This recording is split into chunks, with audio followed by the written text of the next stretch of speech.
Okie dokie, you're listening to the Better Days podcast. I'm Zach, and on this episode that you're about to watch today, we filmed it with Rob Flemming. This was a really special episode. I really enjoyed this one. I started kayaking 12 years ago with Rob at Ipswich Canoe Club.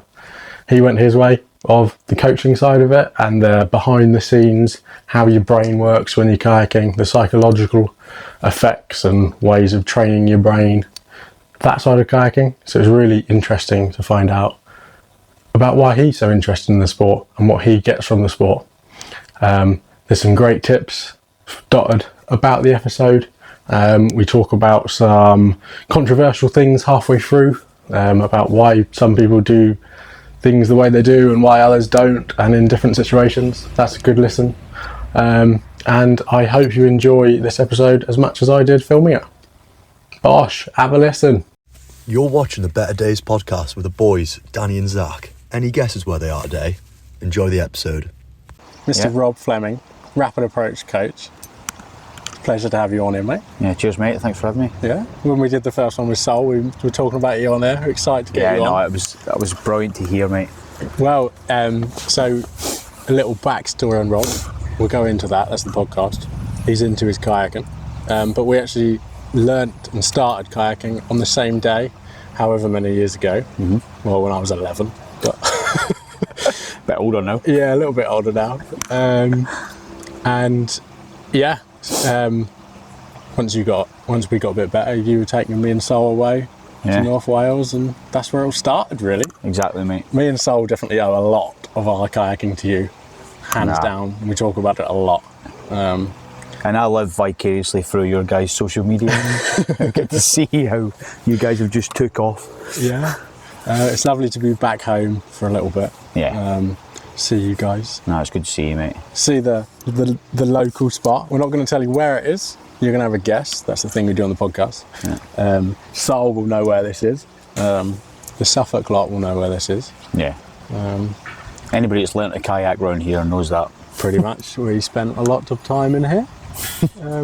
But tell me a little bit about you. Kayaking's your thing. Yep. So I'm in the military. Yep. Been an infanteer for 25 years. God, wow. 25 years. I had hair then. No way. I did. I don't believe it. It was from here to here. Can we clip in a picture? Yeah. Yeah. We're going to put a picture here. I'll send you a picture of me as a soldier. Perfect. Yeah. But I joined the military when I was 17. Travelled all over the world, done loads of great stuff. Nice. And then I found kayaking as a way of escapism from the stress of military life, and then realised that it actually benefits you a lot. So I decided that my pathway would be to then introduce other people to basically my drug. Yeah. Which is paddle sport. Yeah.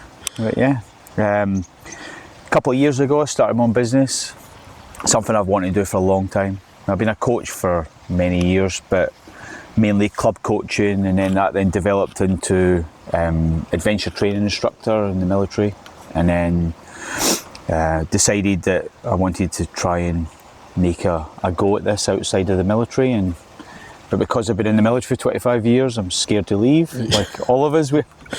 So I've got one foot in one job and another foot in another job. And I'm quite comfortable with that balance at the moment. But business is going all right. Nice. Yeah. Perfect.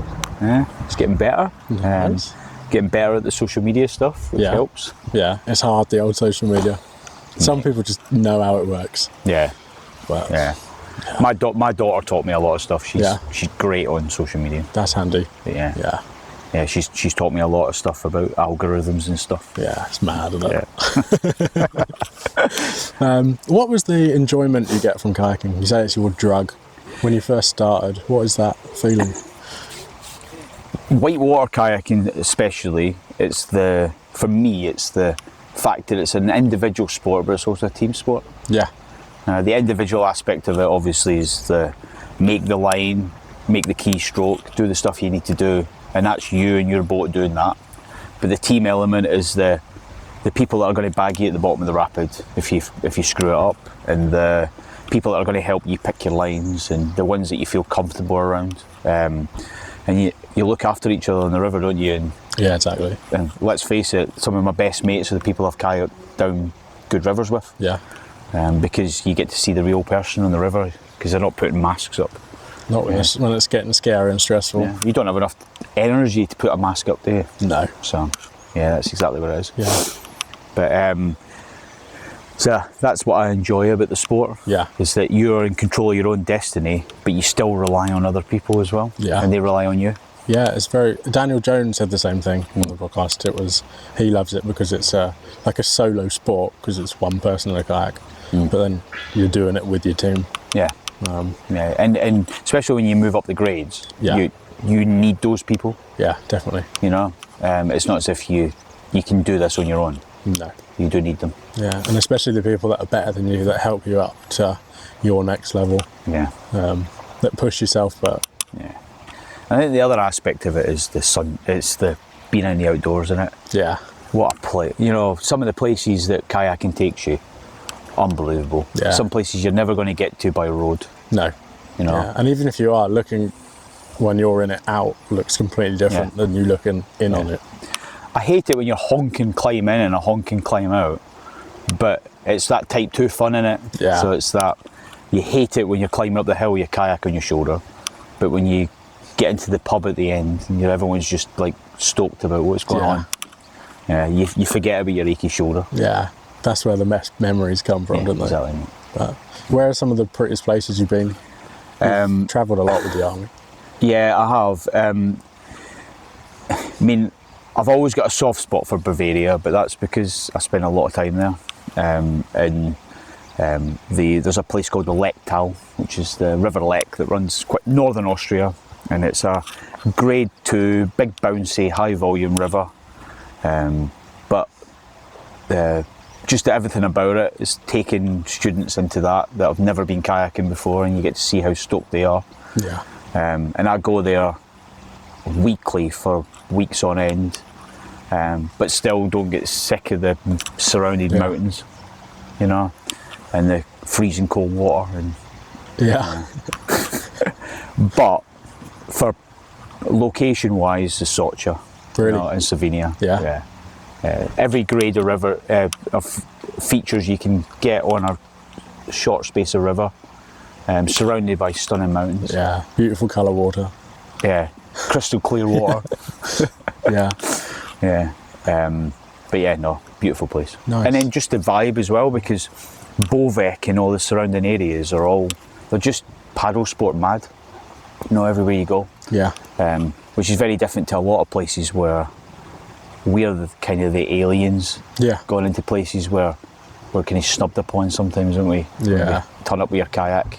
But these people, they live and breathe the sport, and that's where they get their money and their tourism from. Yeah, exactly. Yeah. Like And- almost more respected. Exactly. Yeah. With the adventure training, for people that don't know what that is, you're the leader and the coach of that. What? Yeah. So basically, in the military, it's a really stressful job, and we spend a lot of time in operational environments where it's bloody dangerous, you know, and nobody knows how you act in that environment. You know, you could be the calmest person in the world, and then someone shoots at you, and your best laid plans go out the window, and then you saw the real person. Yeah. And sometimes, if you've never seen that person before, it can scare you. And you can either the whole fight, flight, or freeze kicks in, and because you don't know what one you are, you can't mitigate for it.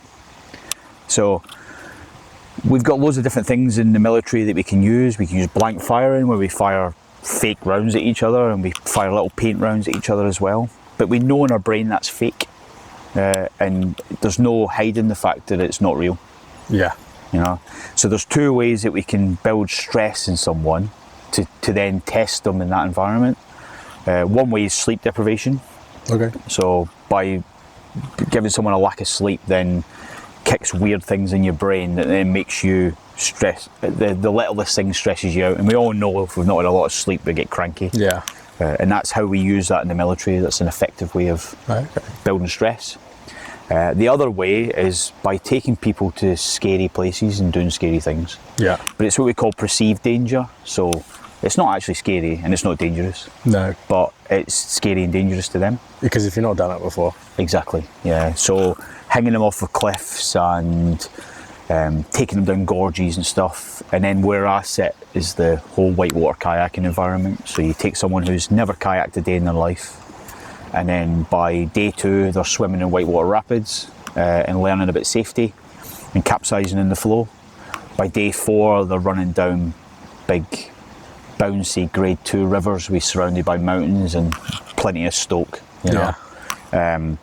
But at the same time we're then getting them to do reflective practice, so we're taking them back to the centre with some coffee and cake, and then we're then discussing about the limbic part of your brain and how that works. And So what's that? So the limbic part of the brain is the whole, if you anyone's ever read the whole chimp paradox, you know. Okay. So the simplest way to explain it is that chimp that's that whoo, whoo, whoo, that kicks off in your brain, and it's a natural reaction that happens to the human brain.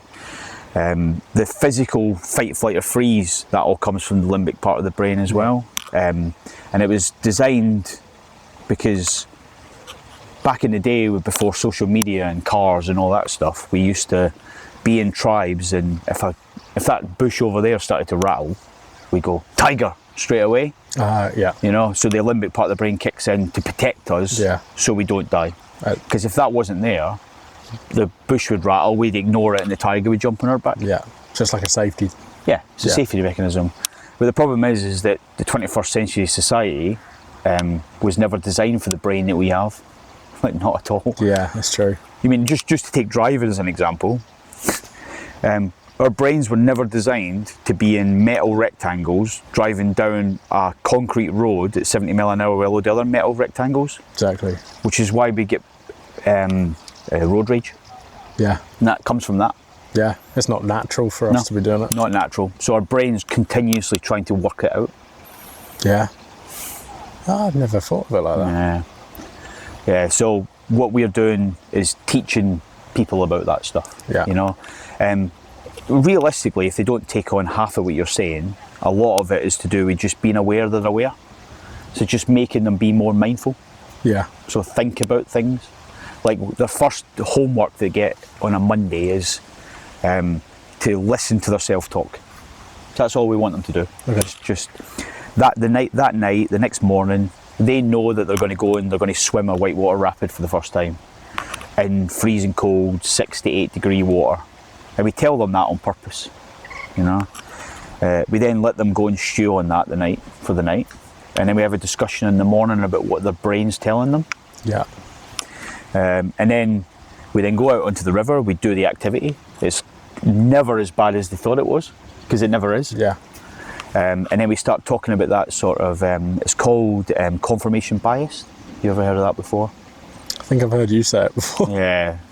So basically confirmation bias is your brain tells you something that it has an idea in its head about what that big scary rapid is going to look like. Yep.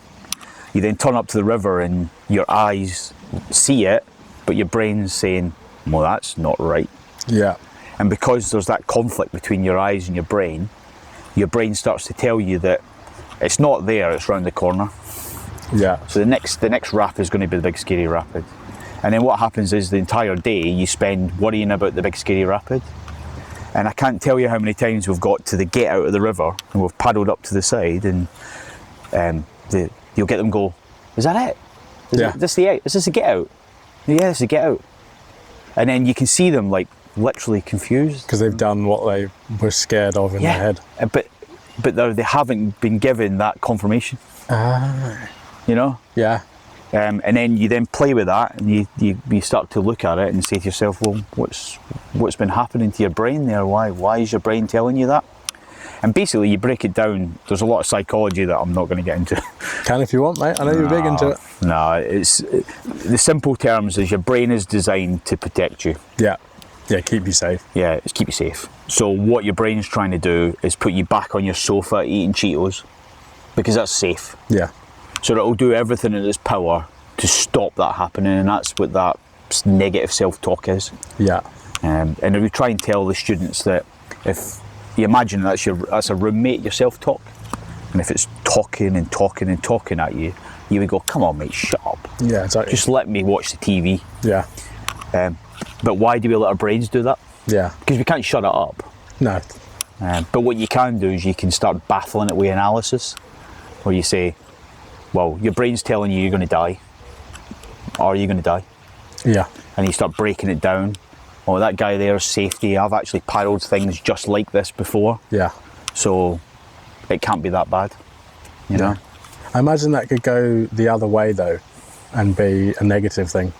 As in, your brain, you know it's scary, but you could just be telling yourself, that's how my brain's going to tell me, and then not be safe or... Yeah.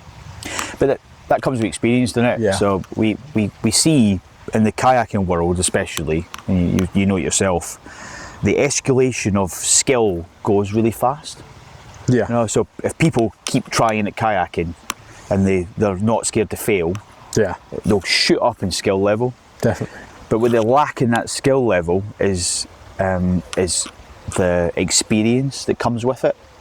So they're up here with this high skill, but because they've got low experience, then that's when poor decision making happens. Yeah. You know, where people are, and it's not their fault, they're just like, well, I'm a really confident paddler who's not scared of anything. Yeah. But they don't make the right decision on the river because they're then looking at the rapid and saying, I can run that, it's easy, send it. Yeah. You know? Yeah, exactly. Where actually someone with a little bit more experience would then go, well, have you thought about this, this and this?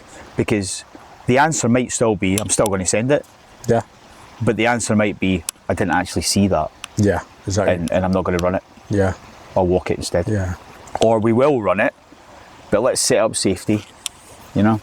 Yeah. And that just comes with experience. Yeah. And the only way you get experience is by going paddling, isn't it?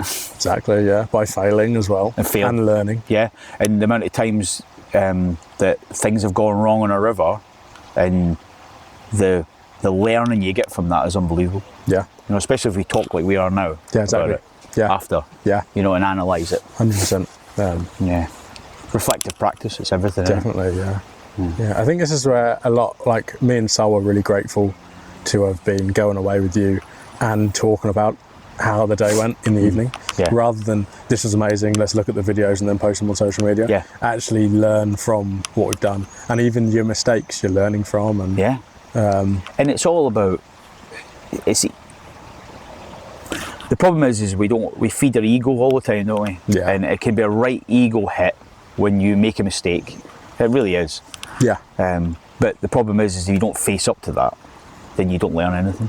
Yeah, or and you if hide you, it. like I had that swim in Scotland with you when you bagged me as soon as I popped up. So I had my first humbling swim on the Morriston on Sticky Hole. Sticky hole, yeah. I had only paddled at Lee Valley. Lee Valley is safe. You can do whatever you want at Lee Valley. Whatever line you take is safe, and you can make it work. On rivers, you can't do that. You need to look at a line. And I remember for years and years on rivers, whenever people would be like, oh, what's your line, this and that, I'd agree with them. I didn't know what a line was. I don't know where the best way to get your kayak around is and everything. And there's a little rooster, a little bit of water popping up. And I was told, go left of that and boof. Don't go right. And I went right and had a little fight in a hole for a little bit and disappeared. And I think a lot of that was you fought for a long time. I think that was the Lee Valley thing. Yeah. Because now I pull a lot quicker. Yeah. I stayed in for ages and ages and ages, spun, was knackered, then pulled my deck, and then just went down deep when I wanted to breathe. Yeah. So now I pull a lot quicker. I got stuck in a weir a few years ago in the Lake District, and I pulled very quickly because I was tired.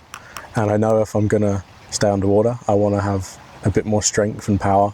Yeah. And I think pulling quick is a good thing. When you know that it's not going to happen for you. Yeah. Pull. Yeah, exactly. And a lot of it, because obviously we're in a buoyant kayak and we're just getting bashed around. Yeah. Where you pull, you go and you flush. Or exactly. You hopefully flush. Yeah. Yeah, exactly. Yeah. But again, you learn from these incidents. Yeah. That one really affected me for about 3 months. Yeah. I talk about it a lot because that was my first humbling experience. Yeah. And I think, like we're saying, the people that progress with loads of skill but no experience, and they have a year and then 2 years and then 3 years of no humbling experience, that I think is dangerous. Yeah. Because I've walked so many things on rivers now. Yeah. Because what am I going to get from it? No. I don't want to get trashed in that hole that I probably will. I'll just walk around it. Yeah. And I'm the same. I'm in that position now in my life where paddling grade 3 with mates and making it hard for yourself is so much more satisfying to me than paddling a tricky grade 4 where I'm so nervous for the whole thing. Exactly. That when you get to the end of it, I go, I'm really happy I ran that. Yeah. Incredible. I feel good. That type 2 fun in it. Definitely. But then I have a kind of reflective period after where I think, what did I actually get out of that? Exactly. You know, did I get the experience of running it? Brilliant. Yeah. Or did I get that churning feeling in my stomach? Did I enjoy that or not? Yeah. You know, sometimes you do enjoy it, other times you don't. Exactly. Yeah. It depends your headspace at the time as well, doesn't it? I was talking to a friend, Alex Littlechild, before he went away for this season, and what he said really changed my perspective on everyone's like, I'm not going to run this waterfall, it looks horrible, bloody blah. Like, to get the negative side of it for safety. But what he started doing is, for whatever it is, it could be the smallest wave, an eddy, a little rock splat, a really nice waterfall, what is he going to get from it? Like, the enjoyment. Yeah. Is it going to be a nice wave to surf? Is it going to be a nice kickflip? Is it going to be a nice, like, boof? Or am I just doing it for social media? Yeah. Is it, say, just, like, if I don't enjoy it, I'm not going to do it. Yeah. What's the point? And I thought that really changed my perspective on it. And another thing that happens as well is we get especially in the UK, because there's only so many places we can paddle, you start to get your logbook becomes a tick list of the rivers that maybe other people have paddled. And are you a paddler if you've not run the Morriston in Scotland, or you know? And it can be a dangerous mindset to be in. I think that's quite an ego-y mindset. It is. It really is. Oh. Some of the rivers you look at on social, head cams are brilliant, aren't they? Yeah. You know, you look at a river and you go, I really want to paddle that. Yeah. It looks incredible. Yeah. That looked like a great move. Yeah. That I want to try. Yeah. When moves work and they're flowy. Yeah. When a river's almost set up for kayaking, when it works in a 9-foot boat, that's the best feeling. Yeah, exactly. When you get the rivers that are just chossy or at a low level, where whatever you do, you can't get a dry bow. Yeah. They annoy me. Like a low glaslin just annoys me because whatever you do, you can't do it. Yeah. But I remember I was being in New Yorkie and it was quite high flow, and we went river right on that last drop, the witchy step. Yes, yeah. And we did the witchy step first, and we walked up and we did the right line. Yeah. And we really wanted to get the perfect boof and land. Yeah. But I grounded out on the lip and just. Yeah. Exactly. I was like, mate. Yeah. And then it wasn't enjoyable because I was like, nah, I should have seen it happening. You know, if I looked at it long enough, I would have seen that there wasn't enough water going over the lip. Yeah. But that's how you learn. Yeah, exactly. You learn by failing. Yeah. Well, landing in your face. Exactly. But only if you reflect on it and be, why does this not work? Yeah. I'm a massive believer in reflection, mate. Yeah. Yeah. It's something that I've hammered in for years. Yeah. You know, reflection to some people looks like a diary. For other people, it just looks like just think about it. Yeah. But think about it from different avenues. I think about the enjoyment. Did I get enjoyment out of it? Could I learn from it? Yeah. What are the good things that happened as well? Because we can be really negative as human beings. Yeah. So really focusing on that. And when I'm coaching, I follow this sort of 3-2-1 model for debriefing. Yeah. And I always have the 3 things they did really well comes first, and it has to come first. And because we're negative people, that's always the hardest 3, and it's 3 for a reason, because it's hard, you know. But they're thinking about the things that they did well, and once you start them off, they can think of those things, and it's 2 things they could have done better, but they don't. I don't let them away with just saying I could have done better. It's how could you have done better? Yeah, more specific. Yeah. So how could you have made that better? Yeah. And then that spurs on a conversation. And then I finish off with one, they only get one key thing that you're going to take into the next session to succeed. Okay. And that can normally be either the positive or the negative stuff, or it could be a completely new thing, All right. Yeah. you know, that's come from our conversation. Yeah. Because it tricks the brain, because back to what we were saying before about the brain looking to protect us, if we were having a debrief now, the first thing you would do is start to talk about the negative stuff. Because if you talked about the positive stuff and I didn't agree with you as the coach, then you would start to think, hold on, mate, I might have showed my ego here. Yeah. So to protect yourself, You put the negative you first. put the negative in first. Yeah. And then as soon as I start talking about the positive, you can then go, that gives you the permission. Yeah, exactly. Where what we're trying to do is we're trying to teach the brain that we can acknowledge the good stuff. Yeah. We can add some emotion to that. But then the negative stuff, try not to tag any emotion to the negative stuff. Yeah, be literal on what Literal. happened. Yeah. Analytic, I call it. You know, Yeah. being very analytic about the negative stuff. Yeah. And then picking out that key thing at the end, then just puts the cap on it. Yeah. You know, and then that literally be the thing that they're driving away thinking about, is that key thing that they need to work on. And when they come back to the next session, I'm hoping, because I can't see in someone's brain, but I'm hoping that as soon as they put their spray deck on, they're thinking about the key thing that they need to go and work on. Exactly. Without the emotion of just the facts and the literal bits. Exactly, yeah. I definitely think taking the emotion out of, you've got to be careful. On an incident that happens, a swim, I've been pretty bad at having way too much emotion on that. Yeah. And then just overhyping out the situation and being scared for longer than I need to be. Yeah. Whereas if you're fine, it happens, it's part of the sport, move on, learn from it and move on. Yeah. And now I'm really good at it. Whatever happens, I can just walk away and it's fine. Yeah. But for the first few years, there was that emotion side on it, and it just affects you. And you're scared, and you do think, well, you can't do things, but you can do them. Yeah. Your brain won't let you do them because you're scared. You don't play up to how you usually paddle.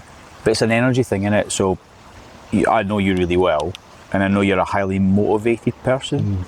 And that motivation has got you where you are now, but it's also made you have those conversations in your head that you've had as well. And it's almost like teaching yourself to use that energy for other things. Yeah. So instead of using the energy of the concentrating on the feeling of failure, it's using that same energy to analyse what you've learned from the failure instead. Yeah. So And I think that's how you grow and get better. yeah. Like you were saying about like head cam footage, I film everything I do, not just to post, mainly to learn. If it's good, I post it. Yeah. But if it's I have hours of footage that just gets deleted, but it's how you improve. Yeah. I've got a line on a river at the minute that I just can't get. Whatever I do, coming in at this side, come outside, I roll, I like get a pin, I can't do it, and it's annoying me. But I'm learning to do it, and eventually I will. Yeah. But if I just sack that off, don't practice it, just admit that I can't do it, then I'm never going to be able to do it. Yeah. And that's the thing about to push it back to you, mate, is because I know you really well.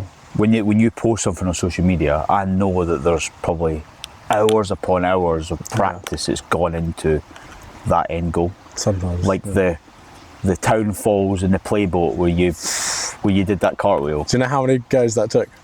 I bet a lot. 28. Yeah. 2 hours of just back to back to back. Because I'm just stubborn. I was thinking about it all day. Yeah. I did 2 the night before that popped out, and I was like, I can do it. I was rafting all day, and I was like, this works. I know it's going to go. There's definitely a spot that works. I had a boat for the weekend, and I just thought it'd work. But like in my head, I said like, I reckon I'm going to do it on like 16. Yeah. And I got to 16 and be like, I'm nowhere near. Yeah. And then I get closer and closer, and then 28. Yeah. But sometimes they work, sometimes they don't. Exactly. And the thing is, though, the way we learn is that actually what might have happened is 17th, 18th, 19th go after you've maybe done it, you probably fail again. Yeah. And you fail harder. Oh. And it's that bounce back ability. I've not done it since. Yeah, you know? Yeah. So that's the thing, Yeah. you know, and I think as human beings, we're just really tough on ourselves. Yeah. Really tough. But I think that's not always a negative thing. No. If you want to improve and be the best you can, I don't think you can be like, easy on yourself. If you're easy on yourself, you're not gonna, like you said, you just stay on the sofa. Yeah. You won't do it because it's easier not to do it. Exactly, mate. It's easier to do the line you can do rather than the one you failed 8 times that you still can't work out. Yeah. I think comparing yourself to like people that are better and professionals, Yeah. if you limit yourself, it helps. You don't want to compare yourself too much to someone else. But where are they because of what they've done? Yeah. I think like they have failed so much. Yeah. To get what they can now is exactly, and that's analysing as well. Isn't it? You know, if I took it to, you know, we started paddling together, but we've gone in completely different paths. If I started comparing myself to you, I'm like, well, we started paddling at the same time, so how am I not as good as you are?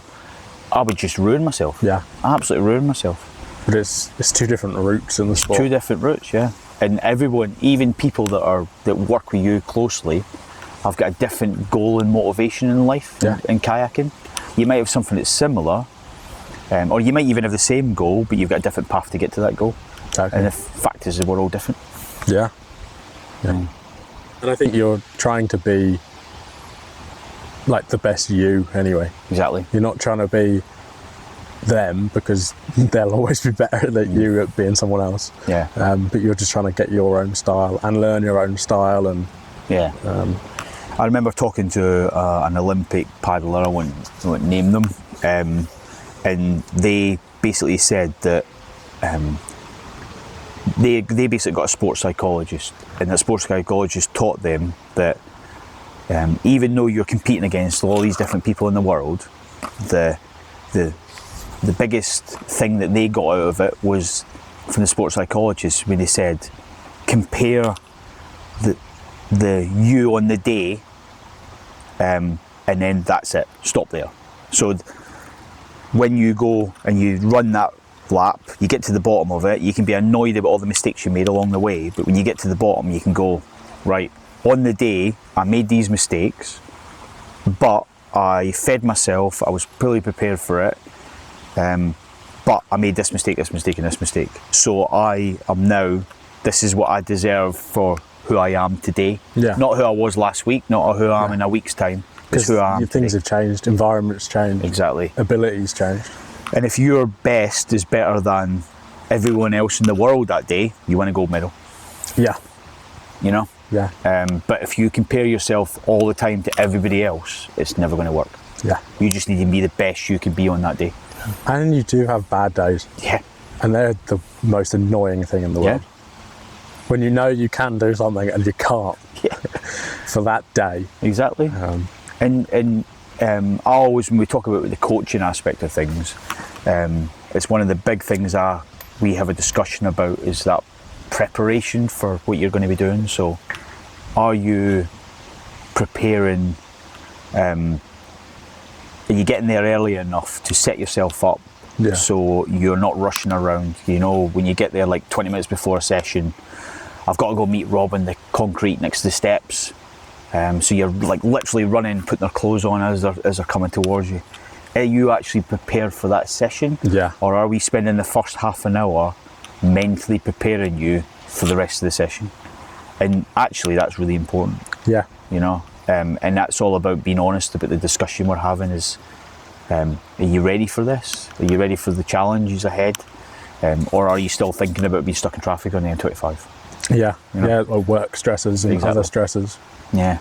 And I, because I'm not a stalker, I don't follow my clients around. So you've got to pick all that up from conversations, from body language. Because when you get regular clients, you pick up little cues on them and how they're acting and how they're feeling. Yeah. And Notice stuff. differences. Yeah. And then you can then structure your session to match what you see in front of you on that day. Not what I seen last week and not, you know, but what I see right in front of them that day. Yeah. And that could be, I'm going to push that person a wee bit hard today because they look like their body language is showing me, the way they're talking is confident, the way they're paddling is looking good. Let's push it a wee bit harder.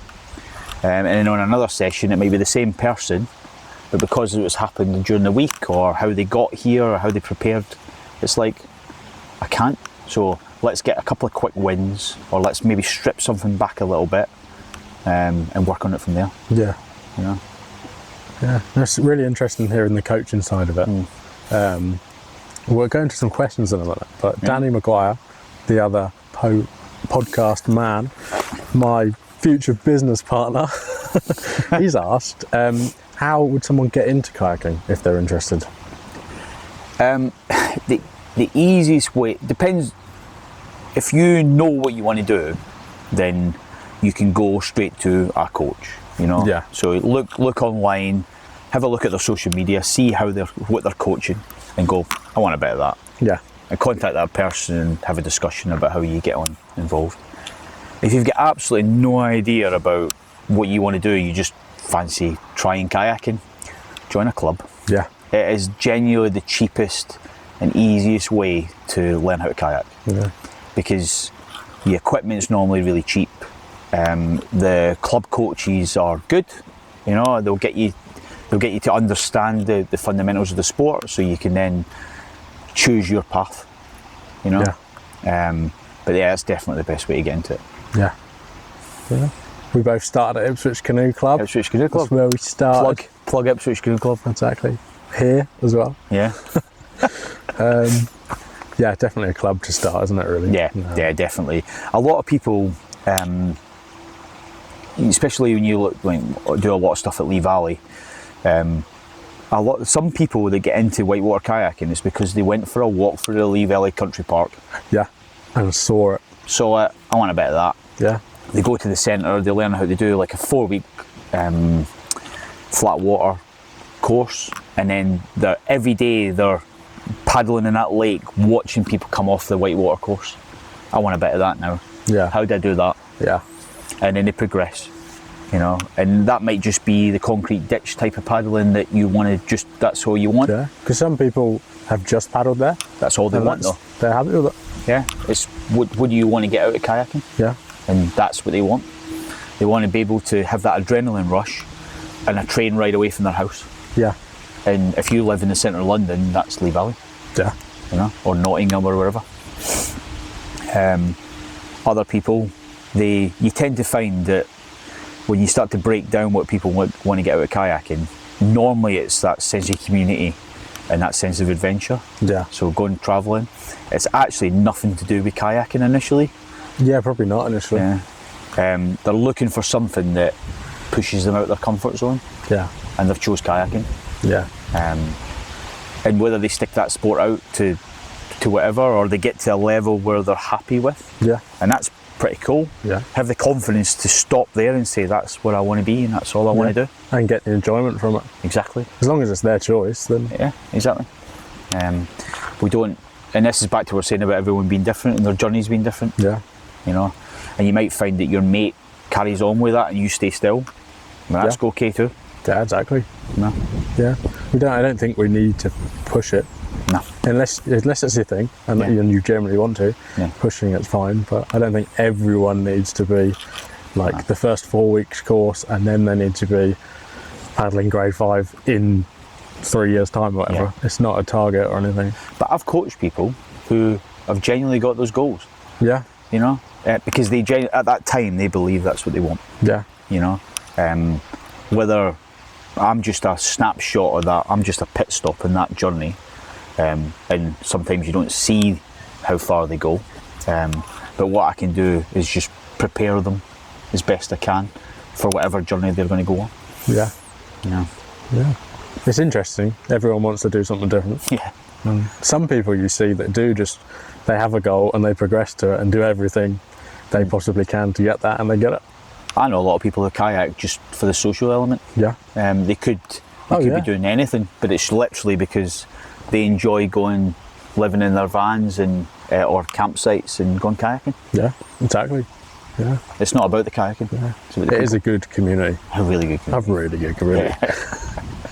Yeah. Yeah. I was telling someone the other day about our Scotland trips. Yeah. You know, about like literally making dinner in a car park in Fort William Leisure Centre. Yeah.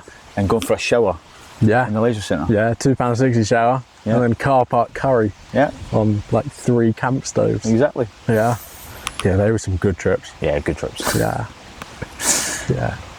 That definitely makes the sport for me. Is obviously I love the flow, and when stuff works, and I can obsess about something, then get to do it, dial it in, make it work. It's brilliant. But also being with my friends in these beautiful places, and then talking about it and remembering it. Yeah.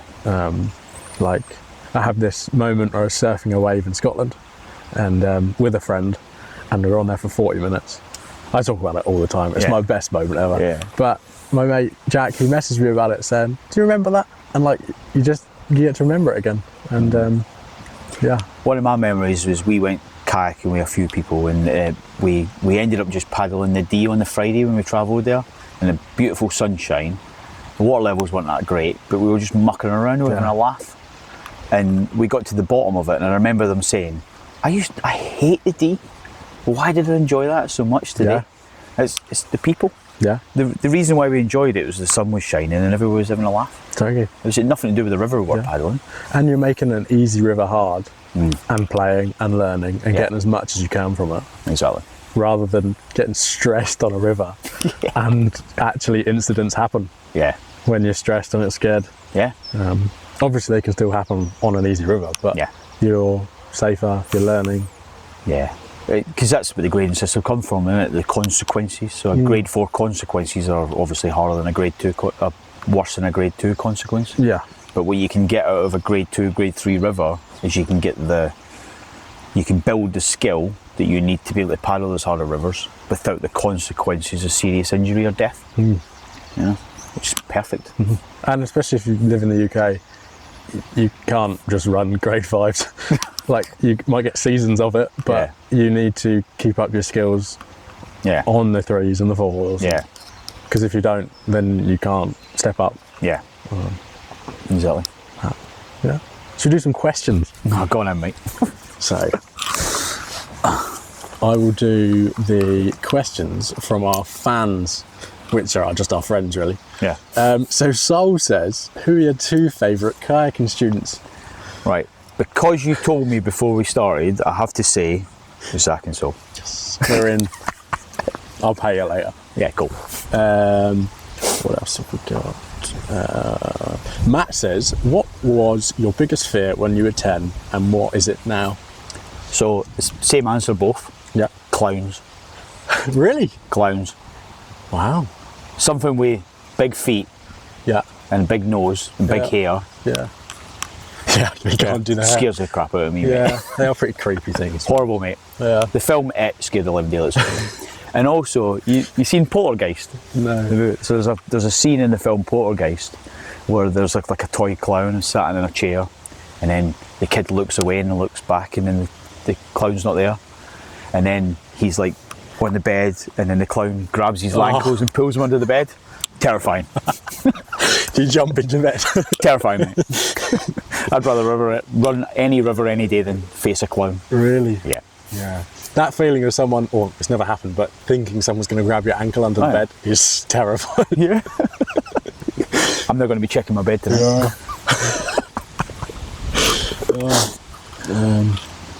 What have we got? Yeah. Dan Howard says, what's your coaching philosophy? Yeah, so my coaching philosophy is very long-winded, but in its broad brush, it's 3 main words: calm, empowered, and judgment. And what I mean by that is I want everybody to remain as calm as they possibly can. I want them to feel like they can do things without anyone judging them, because I've paddled with some really supportive people, but I've also paddled with some not so supportive people. Yeah. And I find that if someone has got the ability to be able to go and try something, and they're getting the support to go and do that, and no one's judging them, I think that's a hard side of it, feeling judged. And yeah, it is. Especially when you put it's really scary sticking yourself on social media. Yeah. You know, because you feel like if I say something, how many people are going to judge you? you know. And that feeling, I don't like that feeling. So if I don't like that feeling, then I don't want my students feeling that either. Yeah. And my whole environment is basically having that ability to try and keep it calm and safe, so they then feel that they can just go and plug their nose into that feature and see what happens. Yeah. You know, and then when they come back, they're going to get loads of support, they're going to get loads of encouragement, a bit of coaching technique that they will give me the answer to, hopefully, and then go and try it again.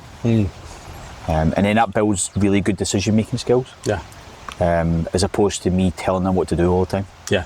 Because I then need to be there all the time when they paddle, when I don't want to be there all the time. I want them to be able to go and make their own decisions. And learn by themselves. And learn from themselves, Yeah. Basically try to make myself redundant and out of a job. Exactly. And the hope that somebody else comes in and takes their place. Yeah. But it's interesting. And it's hard when you're, like, it happens to everyone, no matter how good you are. But for example, if you just started kayaking and you've learned how to surf, you're not going to want to try to spin because you're going to fail. But you can do something already, and you've tried something new and you fail it. It can. Some people love the challenge and want to get it, but other people will just stay where they are. Yeah. And thinking that other people are going to judge you for you've tried something new and you've failed, especially with the social media side of it. Yeah. Not just social media. I mean, if you look at Lee Valley as a sort of incubator of like paddlers, you get really good at paddling, and then you get people say, never seen you swim before.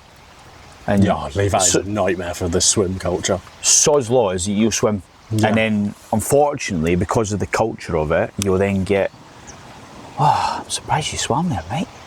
And then you then go, it gets stuck in your head, doesn't it? And you're like, I'm not going to try that again. And then someone goes, I haven't swam for 12 years or something, Yeah. and you get these stupid comments. Yeah, and it's no one's fault, it's culture. And it's back to what we were saying before about your brain trying to protect you. Yeah. You know, the first thing that people don't mean any malice by it, they're just like... Some people do. Yeah, but most people don't mean any malice by it. I'm trying to be nice here. Yeah. We know who we're talking about.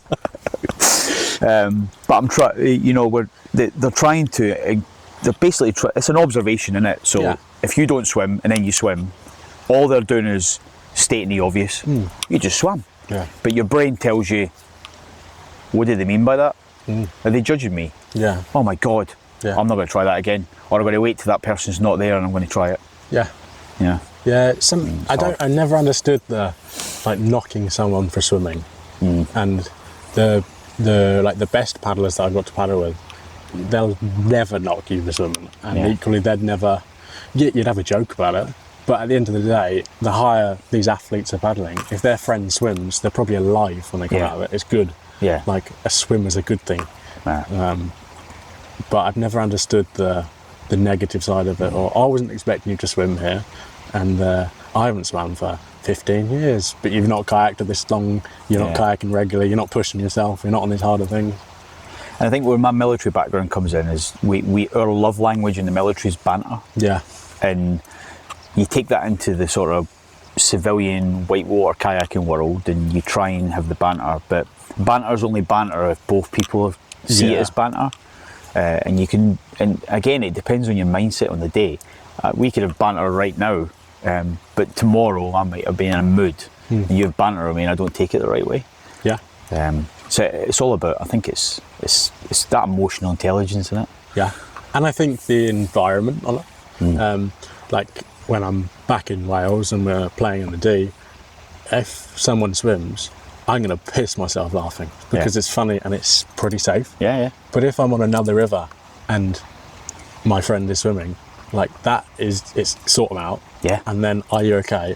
And then it's the environment and the atmosphere and everything. And just timing as well, you know, at the time, we want to get that person back into the boat, we want to get them calm to be able to finish the river, or they're walking out. Exactly. When we finish the river and we've packed the boats away and we're back at the bunkhouse or the tents or the pub, read the body language and go, right, now we're ready for some banter. Exactly. Yeah. Yeah, there's definitely a time and a place.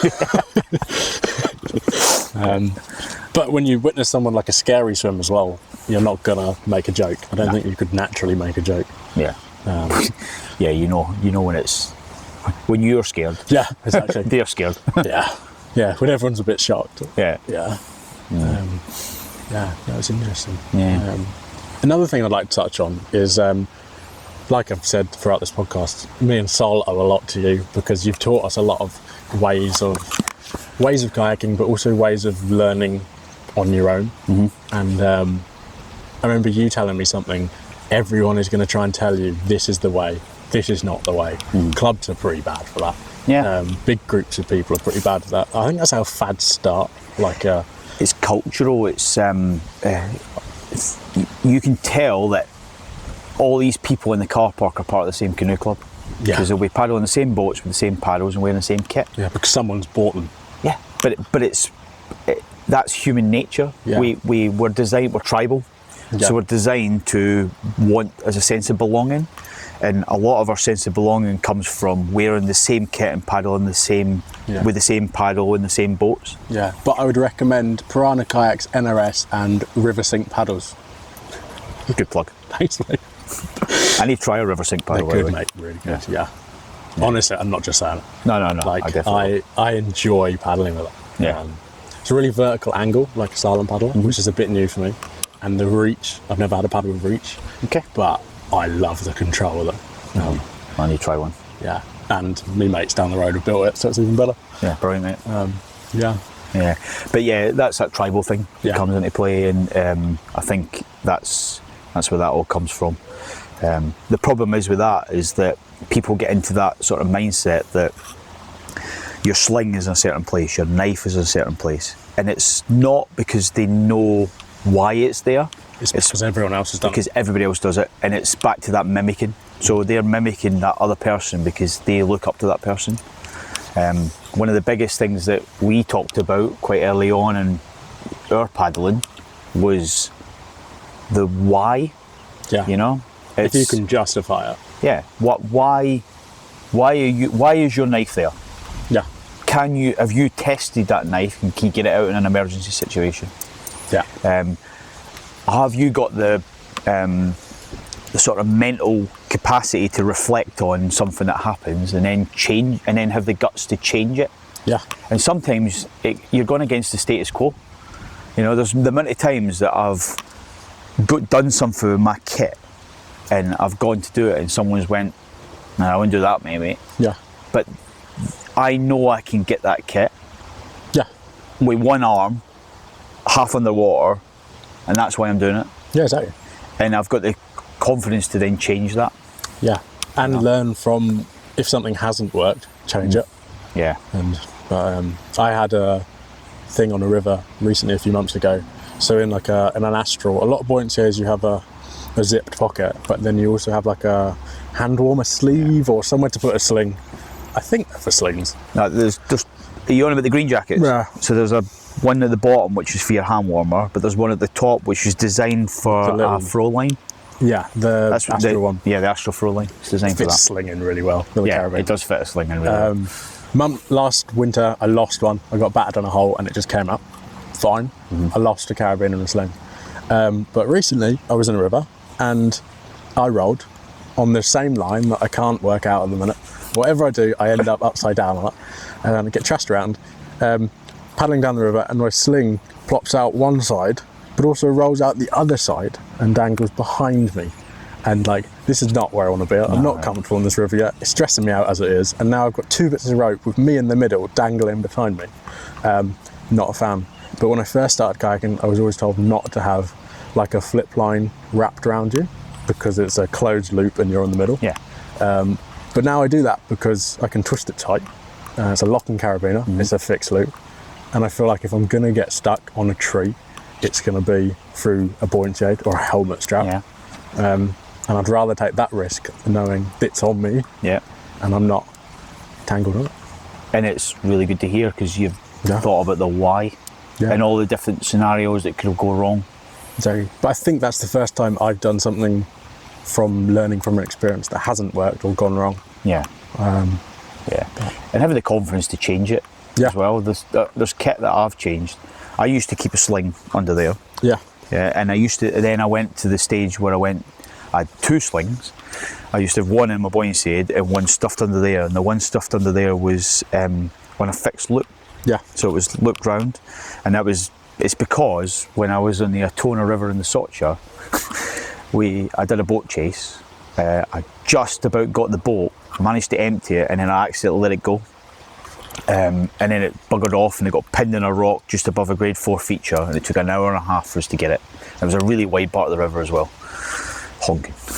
And from that I then thought, in my head I was like, well, I want a loop that I can have it under here that I could clip on, throw it over my shoulder and paddle with it. Yeah. But I've then changed my tune again. And you just work out different ways of doing things, and you come up with experiences, and then as long as you can justify it in your head, and if someone come up to you like you've just done now and said, that's why I'm doing that, Yeah. then okay, that's why you're doing that. Yeah. And if I like the idea of that, then I might start doing that. Yeah. Just talking about it, rather than being, you can't do that, that's wrong. Yeah. Then no one benefits. Nah. Have a discussion about it, Yeah. you know, rather than just have that fixed mindset of, Yeah. that's wrong. Exactly. Well, why is that wrong? Yeah. Or because the kayaker in my canoe club 50 years ago said that that's what we need to do. Yeah, exactly. And sometimes that's the answers you get. Yeah. Yeah, he told me to do it. That's Yeah. what we do. Also having being flexible and changing on your environment. I might have a different setup for it's a low water day, there's more rocks, or it's a high water day, we're in the trees. Yeah. Well, this is where I'll stick my neck in the line here. So this is where I changed my setup. So I've now, been out and paddling in Austria and stuff where we were the military. We paddle a lot of grade 2. We're taking complete novices on those rivers. We get a lot of swimmers, and it's high volume water where you've got 30 seconds, probably less than that, to get the swimmer to swim, get the paddle and get the boat. Yeah. And we teach them to self-rescue. So from very early on in the week, we're teaching them to flip the boat, grab the paddle, start swimming to save themselves. 9 times out of 10, they don't finish that swim without help.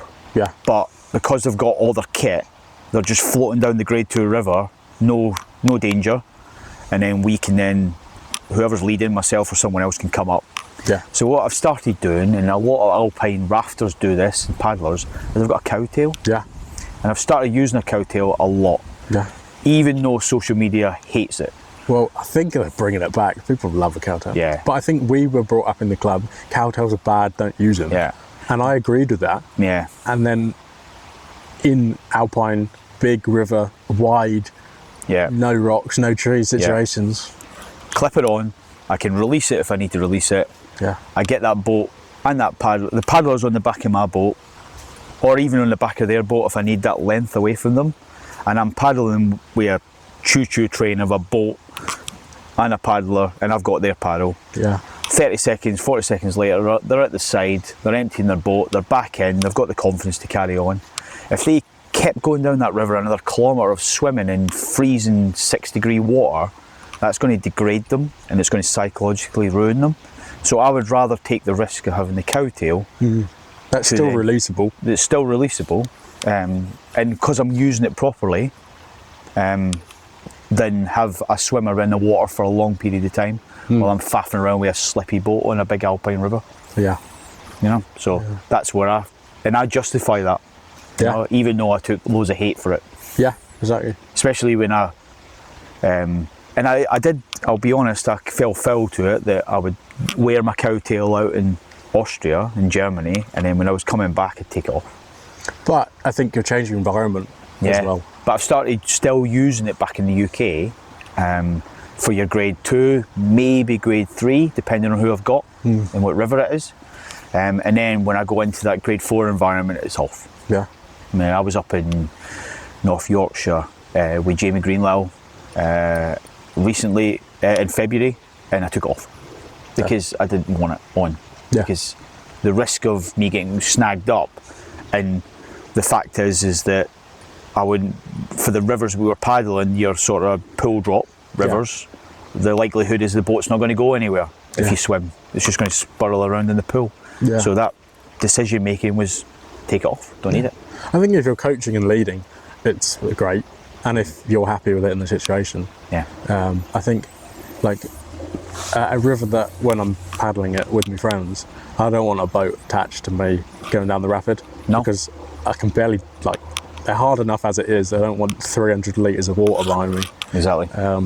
I haven't justified it yet, but I imagine there'll be a time where, oh, I wish I had a cowtail for this. Yeah. I'll get one, I'll try it, and for certain situations it'll be brilliant. Yeah. And like you said, that grade 2 where I want to get the swimmer out of that freezing cold water as quick as I can, you justify that at the time. Yeah, exactly. But I definitely think you are the person that, like, ingrained it into me to, as long as it's justifiable and you've got a reason. And I know a lot of other people that are the same. If you've got a reason, that's fine. Yeah. If you can't tell me the reason of why you're doing this, why have you got this piece of equipment? Why are you using that? Why are you using that? Not because it's brand new and it's just released. My friends have got it. It's a nice colour. Yeah. Like, if you can, like, practice with your gear. The amount of times that we campsites practicing ropes. Yeah. But pulleys. and dialing that in. Yeah.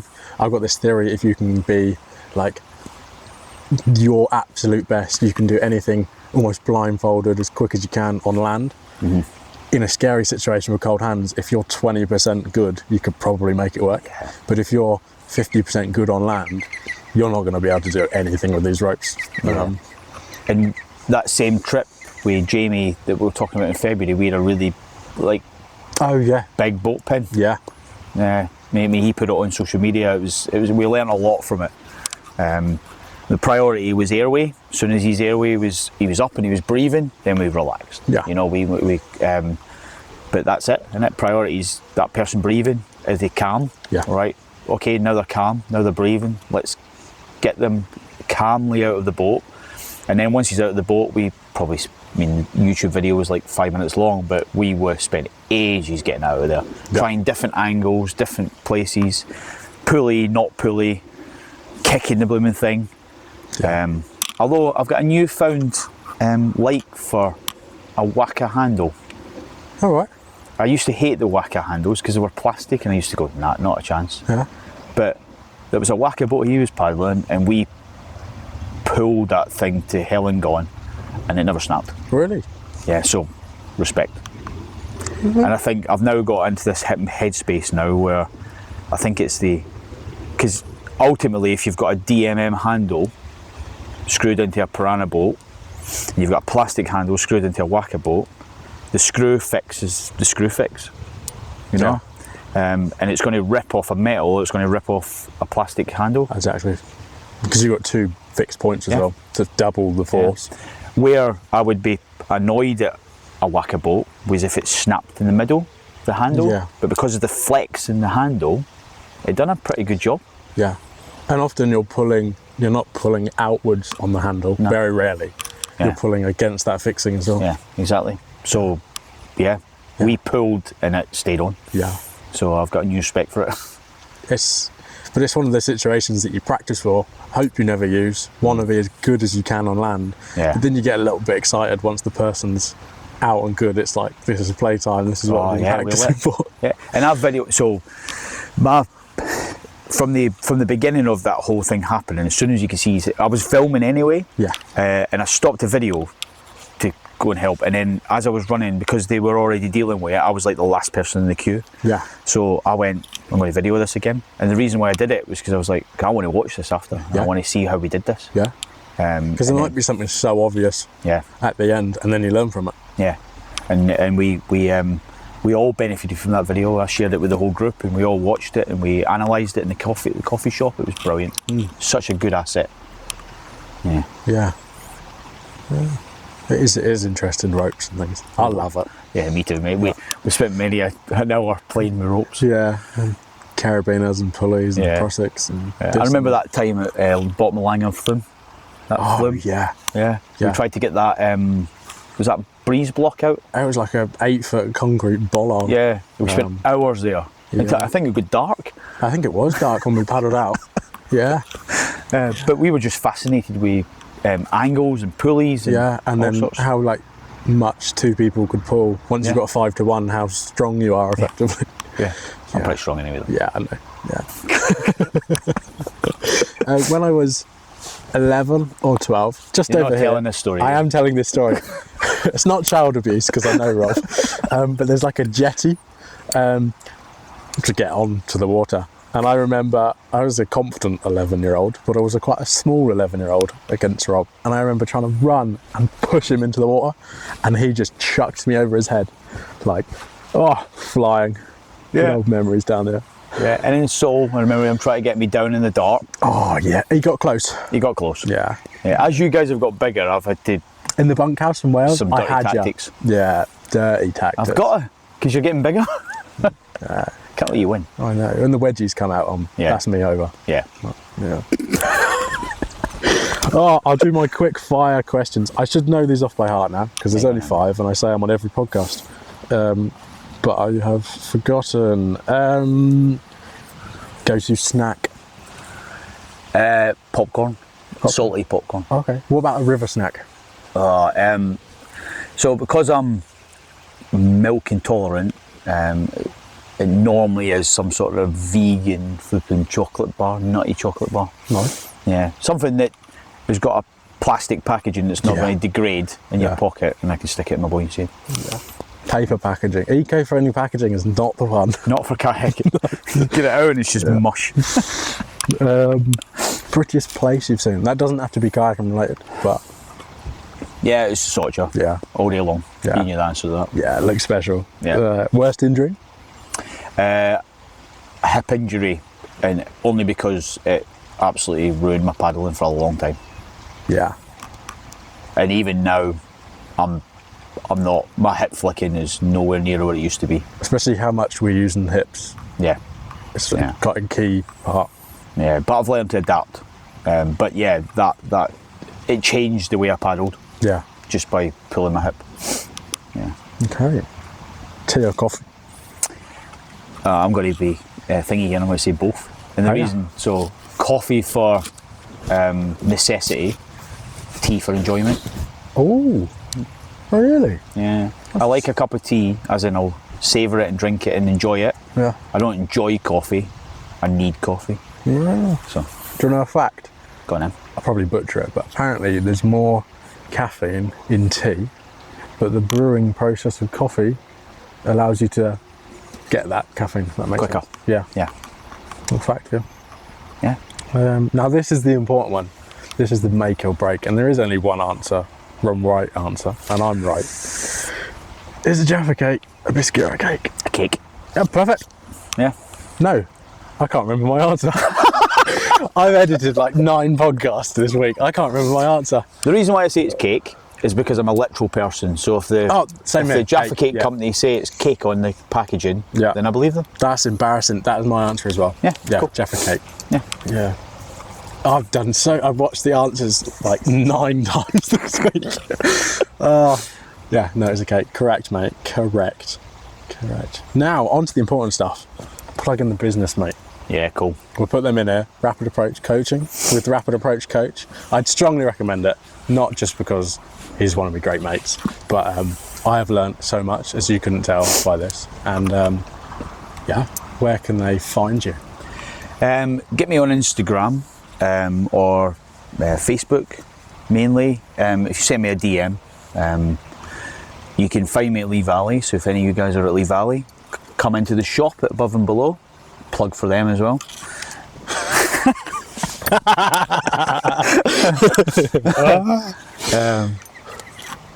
you want to do it again? No, you're all good, mate. You're all good. Go to the shop at Above and Below and see Matt and Rob. And I'll be in there. And then my little business card's in there as well, so just grab one of them and just contact me. Or just come and chat to me. Yeah. And then we can discuss coaching. Because my business is in very early stages, I don't have a website or anything. All my businesses come from word of mouth. Yeah. All coming from word of mouth. A coach speaks to somebody else, and then all of a sudden I've got some more business. Yeah. That's real though, isn't it? Real. It is real, and it means I can have a conversation with that person, because I believe that coaching is very the right person in that right time in your journey. Yeah. I'm not I don't have a big enough ego to think that I can coach everybody at every point in their journey. Yeah, exactly. So if I'm really honest about my philosophy, if I'm really honest on social media about how I coach, then people seek me out because they're like, I want a bit of that. And I like that because then that means that we get on really well and we can work through things a lot easier, rather than someone only realising when they book me that I'm not right for them today, and then maybe I'm plugging somebody else to go with instead. But yeah, so I prefer that at the moment. Obviously that's not a good business model, so Yeah, you might not work with me. just stand at Lee Valley and hope somebody comes and speaks to me. So I'll develop it. I mean, I'm hopefully getting some Paddle UK provider qualifications over the next couple of years. Nice. And when I start doing that, then I'm going to need a website so we can do proper bookings. But at the moment, just get me on social media, DM me, and then we'll have a chat. Yeah, perfect. It's been a pleasure having you on here, mate. Yeah, cheers, mate. I've really enjoyed this one. Lovely little view, lovely little evening. I'm so cold, you probably hear me shivering for the last 20 minutes. Awesome. Cringy shit. Do all the following and subscribing and liking. Danny's smashing the Instagram at the minute. That's doing well. Send us some messages. Send us some questions. Who do you want to see? Rob, who do you want to see on the podcast next? I don't know. I keep asking guests this. No. You got anyone on your list? It can be anyone. It could be coaches, kayakers, it could be other sports. We're trying to diversify. I don't know. We've got a lot of, you're getting a lot of like paddlers and stuff. That is because... I know. Wait to finish. Maybe manufacturers. Okay, yeah. Or people who are in that sort of retail side of the paddle sport business, because I've learnt a lot moving into that retail side of things as well, and that was the one part of my knowledge of paddle sport that I wasn't knowing, but now I'm starting to get to know it. There's so much you need to know. Yeah. You know, and definitely making good decisions comes from these, especially nowadays, because the manufacturers are they're making good boats because they're talking to paddlers and they're getting help. Paddlers are helping them design kayaks, and maybe someone like that can talk about that. I'll have a little think, mate. You might know someone. Yeah, I'll have a look through my contacts. Do some Googling. I'll have a little look. But have you got anything else you'd like to plug? Any projects, anything? Nah, mate. Perfect. All good. Lovely. Well, we'll call that an episode, and bish bash boss, we're all done. Cool. Nice. Sweet, mate.